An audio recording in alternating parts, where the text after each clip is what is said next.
My mom called frantically after trying to put my baby up for adoption without consent. She said, "I had to do something because your pregnancy would steal your sister's wedding limelight." I hung up and called my lawyer. Let me back up to explain how we got here. 3 weeks ago, I gave birth to my son, Michael. Everyone was thrilled except my mother, which honestly didn't surprise me. To her, nothing is more important than my little sister, Emma, her golden child. Emma got engaged to her boyfriend of 3 years when I was 6 months pregnant. Anyone with basic math skills could figure out that by the time their elaborate wedding rolled around, I'd already have given birth, but that wasn't good enough for my mother. A couple weeks after Emma's engagement, she showed up at my house looking concerned. She told me I needed to do something about my pregnancy because she didn't want me upsetting Emma. I thought she was being ridiculous. Emma and I aren't close.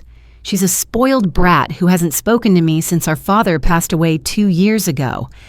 The only reason I maintained contact with my mother after Dad's death was because I promised him I'd look after her since Emma was too irresponsible for the task.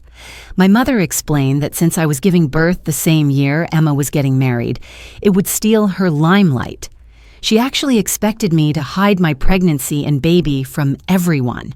Family, friends, everyone. So Emma could have her moment. When I refused and pointed out the absurdity of her request, she went ballistic. We had a massive fight, and I cut contact completely. She wasn't there for anything after that. My husband called her when I went into labor, but she refused to come because she was out with Emma. That told me everything I needed to know about my priorities in her life. So when she called frantically a few days after Michael was born, I almost didn't answer. But something about her panicked texts made me pick up, and I'm grateful I did because that's how I learned about her criminal activity. Apparently, my mother had contacted an adoption agency and tried to put Michael up for adoption. She'd forged documents claiming she had power of attorney over him because my husband and I were supposedly drug addicts who'd been deemed unfit parents. She presented herself as his custodial caretaker with legal authority to make adoption decisions. Fortunately, the agency did their due diligence. They immediately discovered her documentation was fraudulent and stopped the process. Now they were pursuing legal action against her for fraud and misrepresentation. She was calling me in tears, begging me to somehow help her out of the legal trouble she'd created for herself. I couldn't believe the audacity. She'd literally tried to steal my child to preserve Emma's wedding spotlight, and now she wanted my help dealing with the consequences?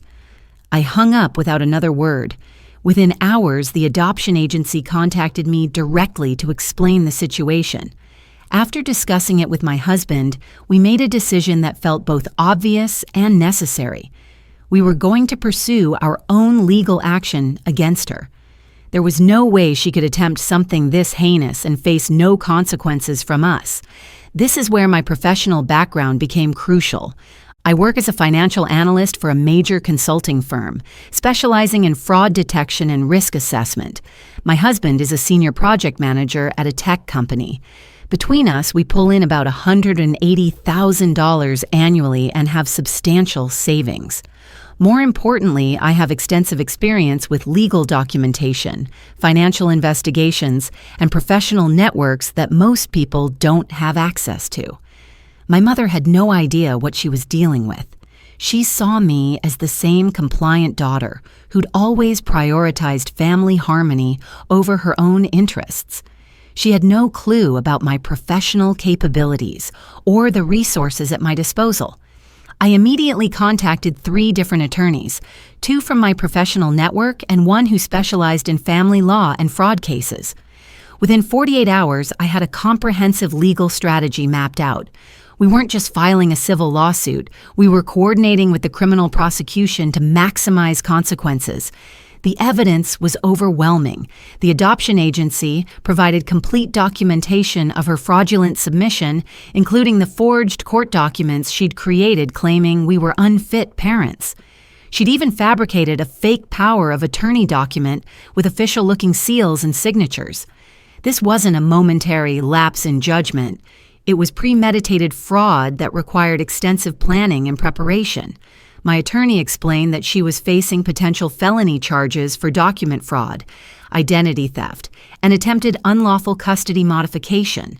The criminal case would proceed regardless of our civil action, but our lawsuit would ensure we recovered damages and sent a clear message about the consequences of her behavior.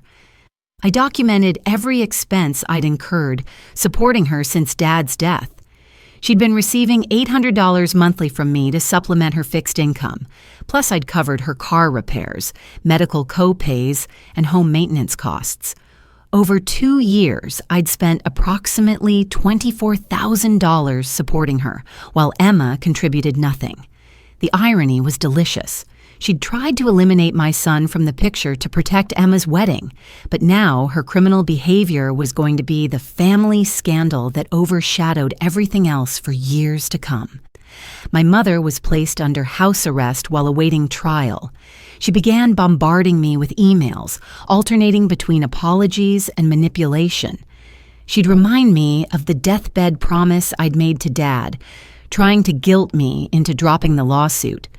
But using my father's memory to defend her attempt to steal my child was the final straw. That promise had meant everything to me, but it didn't extend to enabling criminal behavior. The mediation sessions were disasters.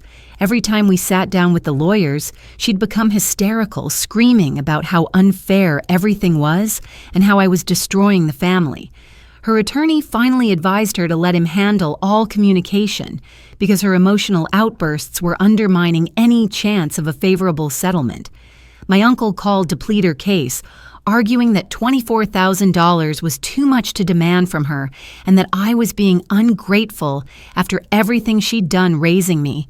I told him if he felt so strongly about it, he was welcome to pay the settlement himself. That's when he started yelling and calling me names, revealing how little support I actually had from that side of the family. Emma was even worse. She'd been spreading lies throughout our extended family, claiming I was pursuing the lawsuit out of vindictiveness over years of perceived slights. She painted herself as an innocent victim caught in the middle of a family feud, completely ignoring the fact that our mother had attempted to permanently remove my child from my life to benefit her wedding planning.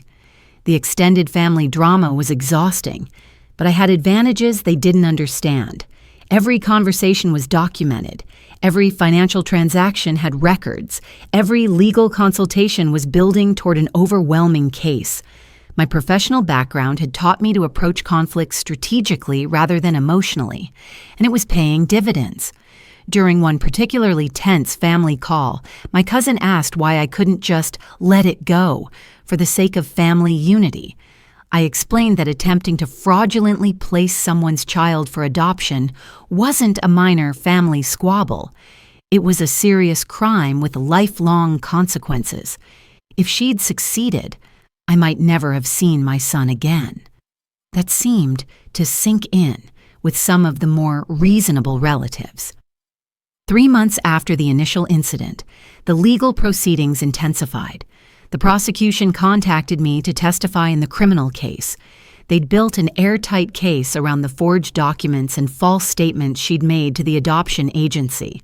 Her attorney was pushing for a plea bargain to avoid jail time, but the prosecutor wasn't interested in anything that didn't include significant consequences. My civil case was proceeding in parallel.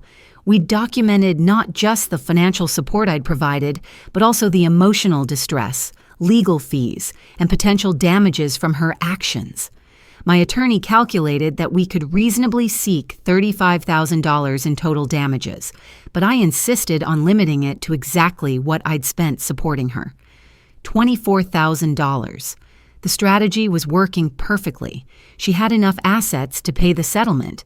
Dad had left her the house and about $80,000 in savings, but losing that money would significantly impact her lifestyle. More importantly, it would eliminate her ability to contribute to Emma's wedding costs, which had been part of their financial planning. Emma finally showed up at my house 4 months after the lawsuit began, furious about the wedding implications. She screamed at me through the front door about how I was ruining her marriage and destroying the family. When she wouldn't leave and started making threats about my son, I called the police. Watching her get dragged away while cursing at me in front of all the neighbors was oddly satisfying. That incident convinced us to file for a restraining order against Emma and accelerate our plans to move. The legal drama had made our current location too accessible to unstable family members, and we wanted a fresh start, away from the chaos. The prosecution moved forward aggressively. 6 months after her initial arrest, my mother was convicted on all charges. As a first-time offender, she avoided jail time, but received substantial fines, 200 hours of community service, and mandatory psychological counseling. The court also ordered restitution payments to both the adoption agency and our family. Our civil settlement came through 2 weeks later. $24,000, exactly what I'd calculated, plus legal fees. We immediately deposited everything into Michael's college fund. The money felt appropriate. She'd tried to take away his future by putting him up for adoption, so now her resources would fund his education instead. The criminal conviction became public record, creating exactly the kind of scandal she'd been trying to avoid. Emma's future in-laws were horrified to learn they were marrying into a family where grandmother had tried to fraudulently place her grandchild for adoption. They demanded Emma publicly denounce her mother's actions and cut contact, which Emma did through a humiliating social media post. The wedding was eventually postponed indefinitely. Between the family scandal and the loss of financial support from our mother, Emma and her fiancé couldn't afford their original plans. The very event she'd tried to protect by eliminating my son became the casualty of her own mother's criminal behavior. We moved across the country with Michael, establishing a restraining order that prevented both my mother and Emma from contacting us. My in-laws helped us relocate and start fresh, providing the family support that my biological relatives had never offered. The final irony was perfect.